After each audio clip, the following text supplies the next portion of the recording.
సచ్చిదానంద సద్గురు సాయినాథ్ మహారాజ్కి శ్రీ సాయి చరిత్ర 632 పేజీలోని 43వ అధ్యాయం 62వ నుంచి ఈరోజు చదువుతున్నాము. భక్తుల కొరకు వచ్చిన పని పూర్తి అయిందని శరీరాన్ని వదిలివేశారు అని అంటారు. ఈ మాటని ఎవరు విశ్వసిస్తారు? యోగికి అసలు జనన మరణాలు ఉంటాయా? సాయి సమర్థులు తమ ఇచ్ఛానుసారం శరీరాన్ని యోగాగ్నిలో దహింపచేసి తాము అవ్యక్తంలో లీనమైపోయిన భక్తుల హృదయాలలో ఉన్నారు. ఎవరి నామాన్ని కేవలం స్మరించినంత మాత్రాన జనన మరణాలు వదిలిపోతాయో అట్టి వారికి మరణ అవస్థ ఎక్కడిది? వారు శరీరాన్ని వదిలి పూర్వపు అవ్యక్త స్థితిని పొందారు. జడస్థితిని దాటి బాబా అవ్యక్తంలో లీనమయ్యారు. అక్కడ కూడా ఆత్మస్వరూపంలో ఉంటూ భక్తులను సదా జాగృతం చేస్తుంటారు. చైతన్యంతో నిండి భక్తుల హృదయాలలో దృఢంగా నిలిచిన వారు మరణించారని అందామా అంటే మనసు దీనిని ఒప్పుకోదు. అందువలన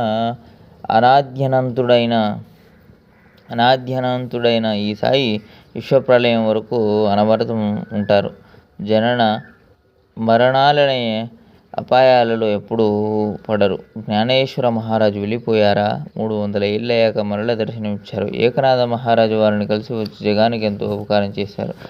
దయామయులైన ఏకనాథు పైఠాన్లో జ్యోతిలా వెలిసినట్లు తుకారాం మహారాజు దేహులో, నరసింహ సరస్వతి ఆలందిలో, సమర్థ రామదాసు పర్లీలో, అక్కలకోట మహారాజు అక్కలకోటలో, మాణిక్ ప్రభు మహారాజ్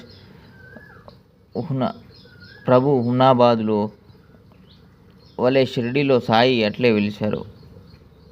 వారి వారి మనోభావాలను అనుసరించి ఈనాటికి అనుభవాలు కలుగుతుంటాయి. ఇటు సిద్ధి ప్రవాహం ఉన్న వారికి మరణమెలా